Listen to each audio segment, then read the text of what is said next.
libur. Rapatnya bagus? Alhamdulillah. Kimia ini bagus-bagus ya? Nggak ada nilai di bawah 75 kimia ini. Kok iso yo? Nggak tahu kok bisa kayak begitu. Ya Allah, memang sengaja tak buat begitu. Makasih nih. Sama-sama. Biar anak-anak untuk SNMPTN jauh lebih mudah. Saya nggak lihat nilaimu semester kemarin, nggak tak lihat. Langsung tak baca, apik wis beres. Tertingginya 98 kimia itu. Miliknya siapa? Javira. Javira itu 11 ya. Javira. Itu nilai PAS-nya 100. Nilai tugasnya rata-ratanya 99. Tak turunkan 1 jadi 98. Tak tes 9 nggak tega ya. Kok terlalu tinggi ya? Tak ada di sana. Kabarnya Mas. Ya sama 85 kan? Iya.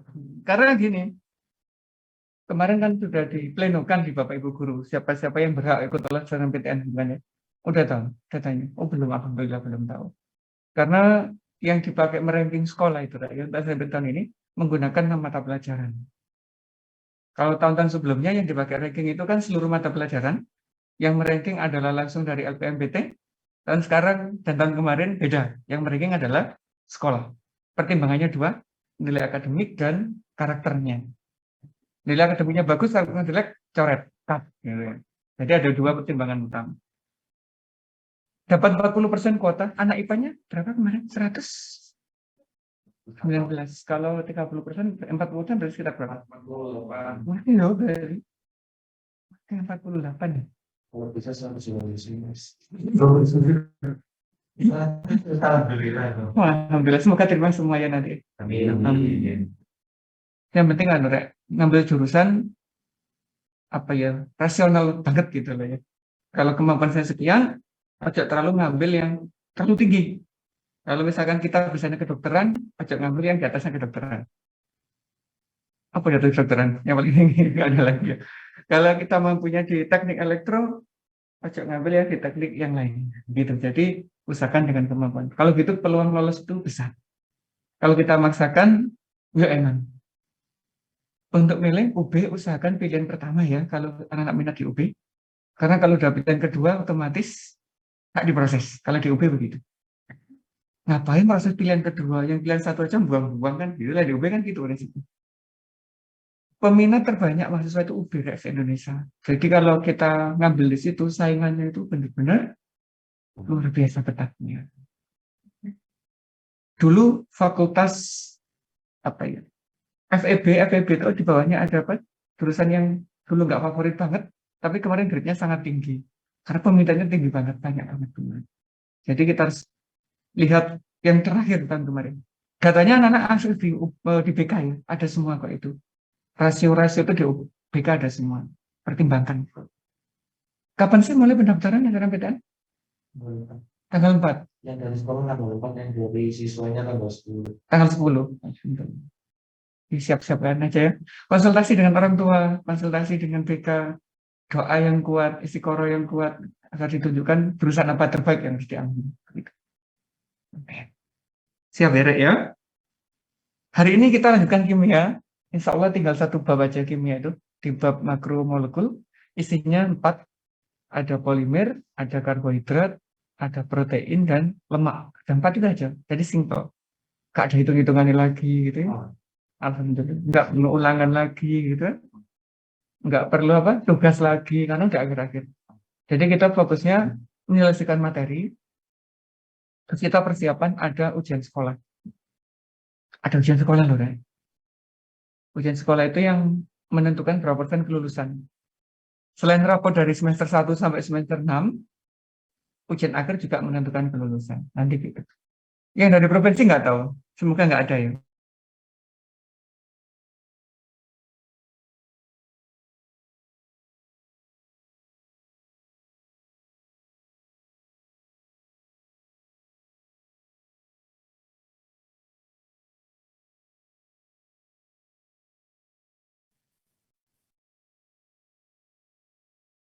Mana sih nak milik laptop saya? Filenya soalnya masih di laptop, belum tak pindah ke online. Siap ya? kita hari ini akan belajar tentang makromolekul, anak-anak. Diawali dari polimer dulu. Ini sudah bisa share screen belum? Oh, sudah. Alhamdulillah bisa.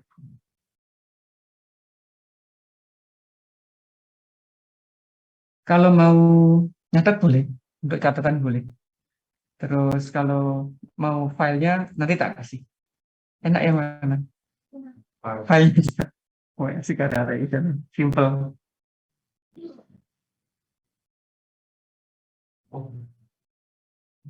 Recording in progress. Kita mulai anak-anaknya belajar hari ini di bagian bab makromolekul. Saya yakin anak-anak kelas 12, terutama 12.1, pernah melihat gambar-gambar kayak begini ya. Ada logo-logo kayak begini, simbol-simbol kayak begini. Biasanya dijumpai di mana? Botol plastik, terus di mana lagi? Tupperware, terus apa lagi? Banyak ya. Ini adalah mengenai jenis-jenis plastik yang ada di kehidupan kita sehari-hari. Anak paham nggak maksudnya ini? Belum. Ada dua hal anak yang sampai kuasai di sini ya. Ada simbol ini, ada lingkar untuk segitiga ini, kemudian ada angka. Ini harus betul-betul dikuasai. Kalau ada simbol lingkar kayak begini, itu namanya plastiknya bisa didaur ulang begitu. Tapi kalau angka-angka ini menunjukkan jenis plastiknya. Jadi ada bisa didaur ulang atau tidak, kemudian jenis plastik apa. Nomornya 7 anak. Yang pertama ada PET biasanya, tanpa E nggak apa-apa. Jenis PET. Plastiknya adalah polyethylene terephthalate. Ini pengantar dulu ya. Ada HDPE. Itu yang sering digunakan di makanan yang kemasan makanan plastik yang tahan panas biasanya. Tupperware dan sebagainya itu masuk di sini ya. Yang di nomor 2. Ada PVC. Apa itu? Pipa non timbal dan sebagainya tuh ya. Yang iklannya keren-keren ya. Iklannya pipa tapi yang ditampilkan apa? Ada yang tahu beri alhamdulillah. Ada yang ini. Ada LDPE. Ini yang sudah hasil daur ulangan plastik ya. Bukan plastik awal. Bukan dari biji plastik. Terus ada ini, polipropilen. Kemudian ada polistirena. Anak-anak ngopi pas perjalanan, pakai styrofoam dan sebagainya itu ya. Kita gunakan yang ini, polistiren. Kemudian ada yang 7, anak-anak ini nggak jelas plastiknya kadang. Hasil daur ulang, dijadikan satu, dicetak untuk sapu dan sebagainya gitu ya. Terus untuk apa lagi? Cikrak dan sebagainya. Itu ada di poin ini, bagian 7, bagian otak. Kemudian untuk pemakaiannya, plastik itu rata-rata pemakaiannya adalah 1 kali pemakaian. Rata-rata begitu. Kecuali yang seperti ini, HDPE, itu boleh berkali-kali untuk diisi ulang dan sebagainya. Tapi kalau untuk yang ini, kemasan air mineral, kemasan minuman bersoda, itu usahakan hanya sekali pakai. Usahakan begitu ya. Kenapa? Ini berhubungan dengan mikroplastik. Anak-anak pernah dengar istilah mikroplastik? Enggak. Tahun 2018, itu di Amerika sempat heboh. Hebohnya apa? Di sana kan juga ada minuman kemasan di Indonesia ada ya. Kayak yang di kemasan 300 mili, 1 liter, ada yang galon besar. Nah ternyata yang di galon besar itu pencemaran mikroplastiknya sangat tinggi. Mikroplastik itu kalau masuk ke dalam tubuh, itu yang memicu terjadinya kanker luar biasa dalam tubuh. Lah mengapa terjadi begitu? Karena kemasan-kemasan ini, kalau kena panas terus-menerus diisi berulang-ulang, kena benturan dan sebagainya, sebagian plastiknya itu lepas. Dan lepasnya itu larut di dalam air. Kalau keminum, ya masuk ke tubuh kita. Lah yang pertama kali dijumpai di Amerika itu bukan di air minuman ternyata. Di lautan dulu, yang pertama dijumpai. Jadi ada hewan-hewan diteliti, ternyata dalam tubuh hewan itu banyak plastiknya. Karena dari mana sumbernya? Diteliti, ketemu pencemarnya adalah plastik yang dibuang ke laut, masuk ke laut. Peneliti juga ke dalam manusia, ternyata di manusia juga ada. Itu didapatkan dari kemasan air minum ternyata begitu. Makanya sekarang kalau ada produk-produk minuman mengatakan bebas BPA, ya, bisphenol A. BPA itu anak-anak yang menyebabkan terjadinya pencemaran mikroplastik sebenarnya. Kalau bebas BPA berarti lebih aman, katanya sih begitu. Itu ya terkait dengan plastik. Nah terus anak-anak pernah nggak lihat ini? sebelumnya. Poster kayak begini.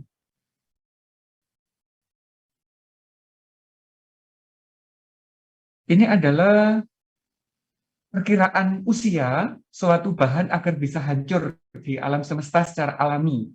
Misalkan ini kita ambil apel, berapa itu? Kalau tengahnya apel itu paling banter 2 bulan sudah hancur, udah hilang. Jadi sampai buang gitu ya, 2 bulan hilang. Terus kalau minum susu kemasannya karton, dia bisa hilang setelah berapa ini? 3 bulan, itu maksimal. Sering dipakai ini, plastik, berapa butuh waktunya ternyata? Heeh, sampai 20 tahun baru hilang. Jadi kalau sampai buang plastik sekarang sembarangan, waktu sampai sudah punya cucu nanti, plastiknya itu baru habis. Gitu. Ini, siapa yang sudah punya bayi? Yang suka buang dia persembarangan, ternyata agar dia bisa terdekomposisi normal sampai tuntas, itu butuhnya adalah 450 tahun. Ayo, siapa yang suka alhisab? Rokok yang bagian gabus filternya belakang itu ya, ternyata dia bisa hancur membutuhkan waktu cukup lama, hingga 5 tahun begitu. Belum lagi yang suka ini, minuman air mineral yang biasa kita minum buang begitu mudahnya. Ternyata 1 botol itu ya, agar bisa hilang total membutuhkan waktu sampai 450 tahun. Ada senar pancing, 600 tahun. Apalagi yang ini. Wow. Kalau kita menggunakan botol dari kaca, itu tidak bisa didekomposisi. Sehingga sampai kapanpun, ya dia utuh dalam bentuk kaca kayak begini. Lah, itu kalau kita cuma sekian, misalkan cuma satu produk gitu ya. Lah kalau kita bayangkan misalkan dalam satu rumah tangga yang kita buang sehari, buang plastik, buang botol kaca, terus buang puntungnya rokok dan sebagainya. Itu satu rumah berapa yang sudah terkumpul? Satu RT, right? Terus satu sekolah. Satu sekolah misalkan ada setiap anak bawa botol ini. Biasanya siswanya berapa? 495. Dalam satu hari udah buang ini 495 botol. Misalnya setiap anak bawa satu. Kadang nggak cukup satu kan ya. Habis dari sekolah dibuang, nanti pulang beli lagi, dibuang lagi. Itu luar biasa. Nah, satu Indonesia, sedunia, bayangkan. Jadi nanti sampah yang ada di dunia ini kan semakin mengumpul dan semakin sulit untuk terurai. Makanya dulu sampai ada film Wall-E, pernah nonton? Itu adalah gambaran ke depan kalau orang-orang enggan berubah pola hidupnya, begitu. Kalau dia suka menggunakan ini ya gambarannya kayak begitu. Manusianya nggak ada, semua diganti robot, dunianya malah dipenuhi dengan sampah. Wah, luar biasa itu terjadi beneran. Nah, gitu ya. Terkait dengan gambaran di bab makromolekul. Jadi, setelah kita belajar ini, saya berharap anak-anak punya pola pikir yang berbeda, terutama di dalam menggunakan bahan-bahan yang berbentuk seperti ini, terutama yang sulit diuraikan, minimalkan. Kalau misalkan kita bisa menggunakan yang isi ulang, ya kita nggak usah beli yang kayak gini. Tapi kita beli botol yang bisa dipakai isi ulang, kita pakai terus-menerus, itu nggak apa-apa. Itu ya.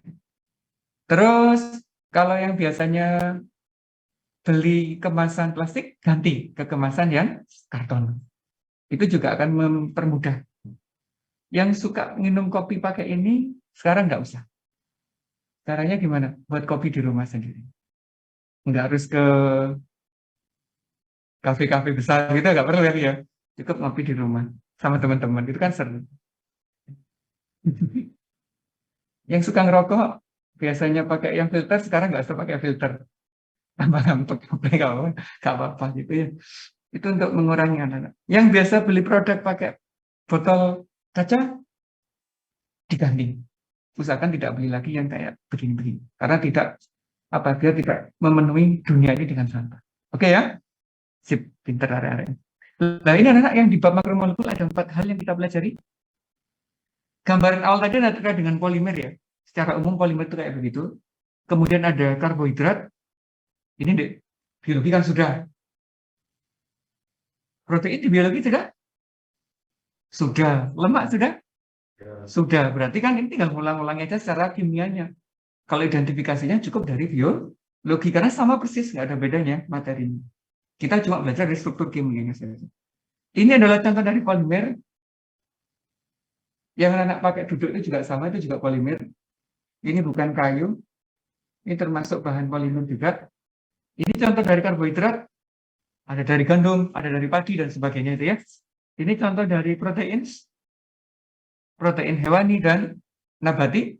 Ini ada lemak, juga lemak dari hewani dan nabati, kayak begitu. Nah, hari ini anak kita akan fokus di polimer dulu ya. Minggu depan kita fokus di yang lain. Apa sih polimer itu?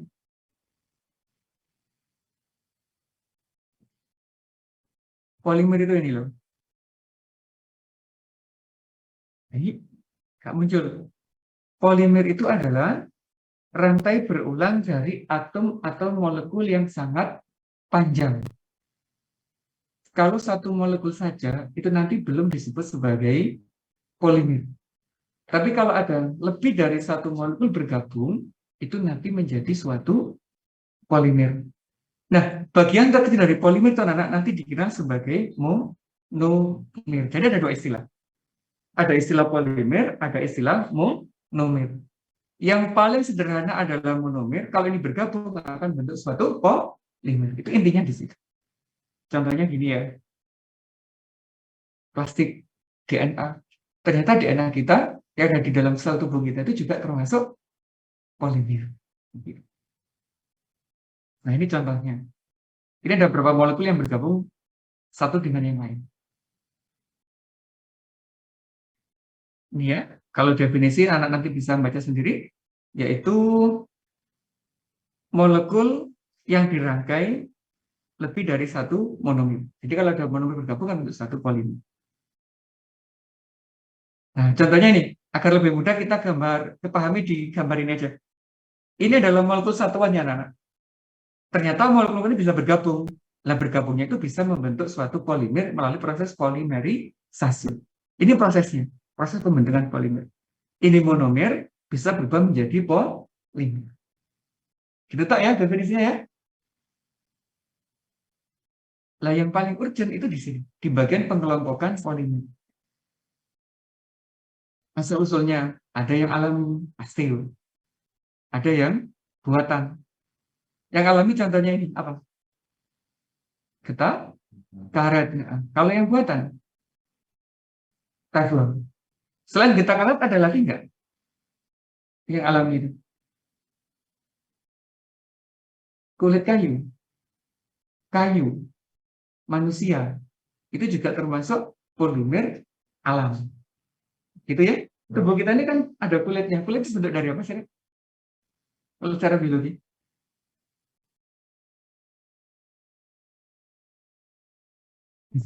Ya, nanti tanya Pak Hadi.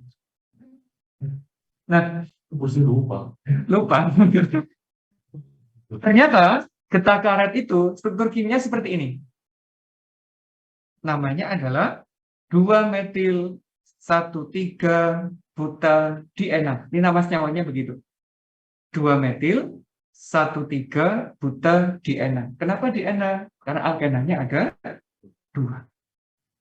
Nama kerennya ini bukan sepanjang itu, cukup disebut sebagai isoprena. Itu nama kerennya. Gitu ya. Nama kerennya adalah isoprena. Lah kalau yang ini CF2.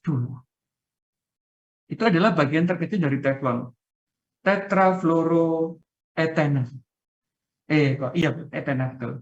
Tetrafluoroetena itu nama lain dari teflon. Ini monomernya, Rek. Ini yang molekul paling sederhananya. Lah, kalau sudah dalam bentuk polimer, gimana strukturnya? Jadi begini. Kalau karet alam, sampai ambil satu titik, kemudian dianalisis dengan alat gitu ya, ketemu kan gini molekulnya itu. Berulang, panjang, nggak terhingga. Saking panjangnya, saking banyaknya molekulnya. Ada perubahan nggak di situ? Ada perubahan struktur ya? ini nggak berubah, itu ikatan rangkapnya pindah. Yang awalnya di sini, ini putus, Rek. Menjadi ikatan baru, jadi kayak begini. Nanti kalau di pembentukannya pakai penataan ulang, nanti di akhir-akhir kita bahas. Ini namanya adalah isoprena, kalau ini namanya polyisoprena. Nyebutnya betul. Polimer di sana. Ya. Ini namanya adalah tetrafluoroetena, kalau ini jadi politetrafluoroetena. Rangkapnya putus untuk satu. Jadi saat ini diputus, akan berikatan dengan molekul yang sama di sebelah kanan dan di sebelah kiri. Itu ya asal-usulnya. Yang kedua, jenis monomer. Ada yang homo, polimer, ada yang copolimer. Apa maksudnya? Kalau homo itu berarti sejenis. Artinya monomernya adalah sejenis. Itu sama.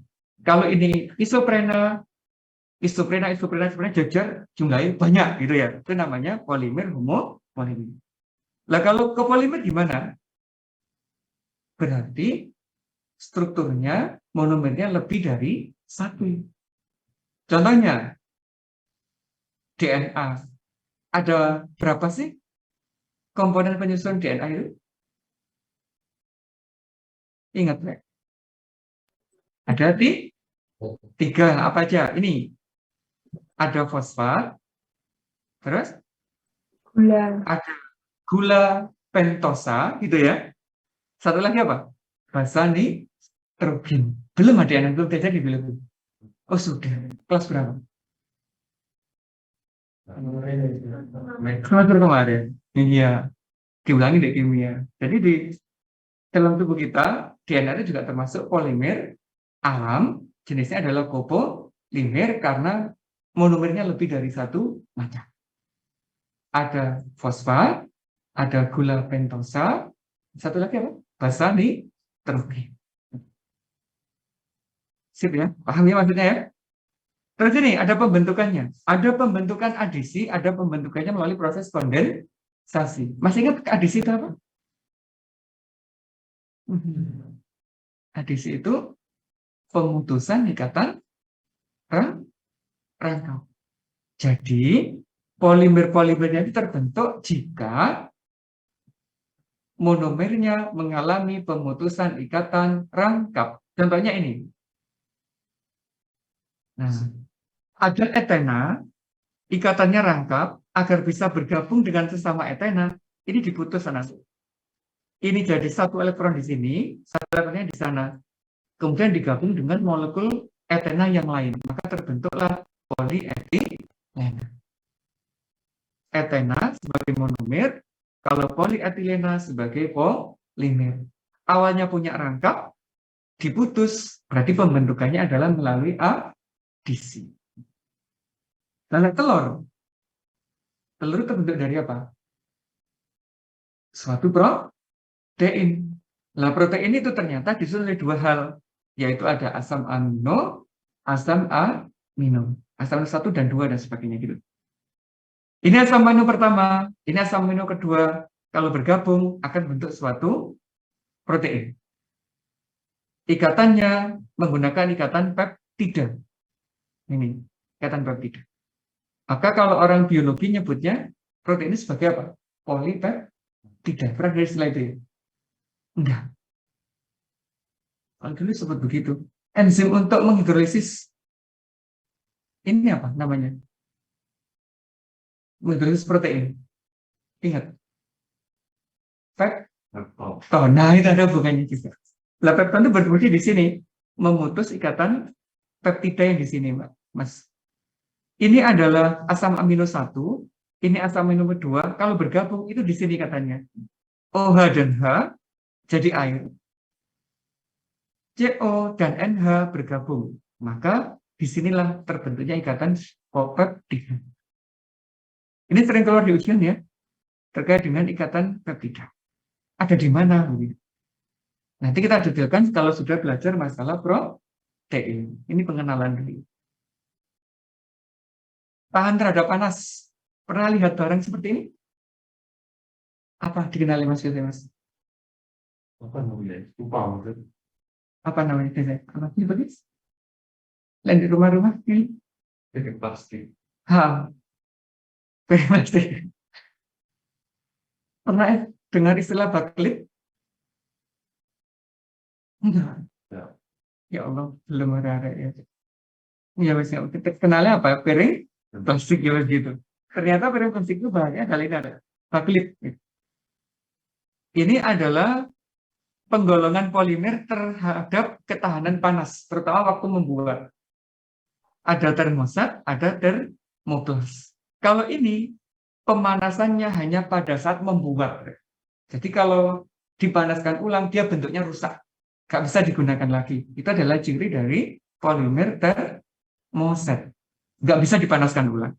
Tapi kalau termoplas, ini masih bisa dipanaskan ulang. Masih bisa didaur ulang dan sebagainya. Itu ciri dari termostat. Mengapa? Karena perbedaan dari struktur senyawa penyusun. Ini baklip. Gambarnya kayak begini ya. Sifatnya ada dua, bisa asam, bisa basa, tergantung pada kondisi pH. Kalau ini termoplas, contohnya PVC, ini adalah vinil klorida, namanya adalah polivinil klorida. Kalau nama ilmiahnya, 1-kloro-eten, tapi lebih kenal sebagai vinil klorida. Ini termoplastik. Ini contoh-contoh polimer yang jumlahnya sangat banyak. Kalau anak-anak sudah download modul saya, pasti dapat ini. Udah download belum? Belum? Astagfirullahaladzim. Nanti download ya. Di perpustakaan sekolah sudah ada. Etilena menjadi polietilena karena ada ikatan rangkapnya, pembentukannya adalah pembentukan adisi. Itu pembentukannya di situ. Astagfirullah, nutup lagi. Sing mana sih? Nah ini. Nah, cirinya gini, yang sering ditanyakan itu adalah polimernya terbentuk adisi, ada kondensasi kayak gitu. Ada cirinya kok. Kalau monomernya ada kata-kata ena, itu rata-rata pembentukannya adalah adisi karena dia punya ikatan kayak ini propilena. Ada enanya, mesti adisi. Ada tetrafluoroetilena, adisi juga. Ada stirena, sama adisi. Isoprena juga adisi. Begitu caranya. Kegunaannya nanti baca sendiri waktu dapatan saya ya. Mudah kok ini. Ini ada lagi yang anak-anak nggak begitu paham biasanya apa ya, nggak begitu sering ketemu. Pernah dengar istilah Orlon? Enggak kan? Itu adalah wool sintetis. Nama lainnya wool sintetis. Kalau wool pakai bulunya domba itu mahal, Rek. Lek sing pakai wong akeh berarti butuh domba yang jumlahnya sangat banyak. Padahal domba itu jumlahnya terbatas. Lah tetap terpenuhi, digunakanlah sintetis. Namanya bahannya Orlon. Monomernya akrilonitril, punya cyanida. Itu cyanida. Pernah dengar istilah SBR? Cowok-cowoknya harus tahu ini biasanya. Pernah dengar istilahnya? Yang suka otomotif, Mas Abraham? Enggak. Suka nonton MotoGP? F1? Formula? Dan sebagainya? Enggak pernah nonton. Kalau balapan kan kecepatannya tinggi ya? Lah, rodanya kayak apa yang digunakan? Ternyata rodanya nggak bisa kalau dari karet biasa. Terlalu keras, berbahaya. Maka dibuatlah karet sintetis. Agar lebih lunak dan sebagainya, maka digunakan ini. Ada ban SBR, styrene butyl diana rubber. Jadi karet sintetis. Dipakai kecepatan tinggi, aman. Karena dia lebih lunak karetnya. Kalau karet mobil yang kita pakai sehari-hari itu mayoritas adalah karet alam. Makanya dia keras, awet, ya gampang rusak. Begitu. Nah, itu dipakai balapan, Rek. Gak bisa mencapai kecepatan lebih dari 200 km per jam. Rossi jatuh pakai kayak gitunya. Karena apa? Dengan permukaan aspal, dia nggak nempel. Dia malah melompat-lompat. Agar nempel dengan permukaan aspal, digunakan yang sintetis kain. Semakin banyak campurannya, banyak semakin lunak. Gitu. Maka di dunia balap dikenal 3 macam ban itu ya. Ada soft, ada medium, ada hard. Tergantung apa itu? Cuacanya. Gitu. Jadi ada alasannya. Kemudian ada nilon. Nilon sudah sering ketemu ya. Dipakai untuk apa biasanya? Kain. Untuk olahraga, nilon itu bagus karena ringan dan nempel di kulit. Jadi kalau kena keringat, enak gitu, gak berat, lari tetap nyaman. Untuk kostumnya pemain bola, itu sekarang jarang menggunakan kain biasa, tapi menggunakan kain sintetis, biar lebih ringan kalau pas jalan. Ini, kenal dakron? Dipakai untuk apa biasanya? Boneka. Isinya boneka gitu ya. Terus bantal, kasur gitu ya. Kan lembut ya Mbak ya, dakron itu. Ini senyawanya. Ada di metil, tereftala, dan etilen glikol. Kalau monomernya ada 2 yang berbeda, itu rata-rata pembentukannya adalah kondensasi. Begitu. Tahu Kevlar? Untuk apa bedanya? Jaket anti peluru, mobil anti peluru, dilapisi dengan Kevlar. Mahal jadinya. Ini nggak sengaja loh dulu penemuannya. Itu ada dunia tekstil di Amerika tahun berapa? Tahun 19 sebelum Indonesia merdeka lah. Ada perempuan bekerja di tekstil, ada bekas ya, sudah barang bekas, barang buangan. Ternyata waktu dibuat, loh ini kok ulet ya, ini kok keras banget ya, terus dicoba-coba, ditusuk-tusuk, loh kok gak sobek. Akhirnya dipatenkan menjadi Kevlar yang sekarang. Jadi dari sesuatu yang tidak sengaja, menyebabkan dia menjadi orang yang sangat kaya. Penemu Kevlar. Keren ya. Itu terkait dengan polimer dan jenisnya. Ada yang ditanya? Tidak. Kalau nggak ada, solusi. Gampang ya. Recording stopped. Kalau ada pertanyaan terkait dengan materi polimer, kalau nggak ada ya selesai, kita pulang. Pulang. Yang di rumah mau tanya silakan.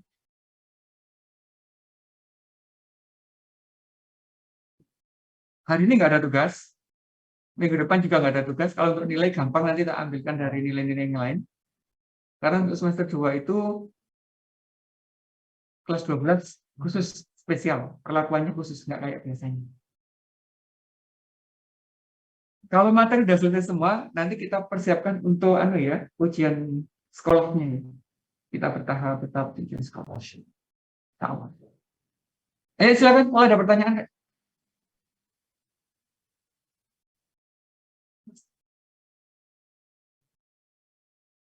Enggak ya, nggak ada ya. Alhamdulillah.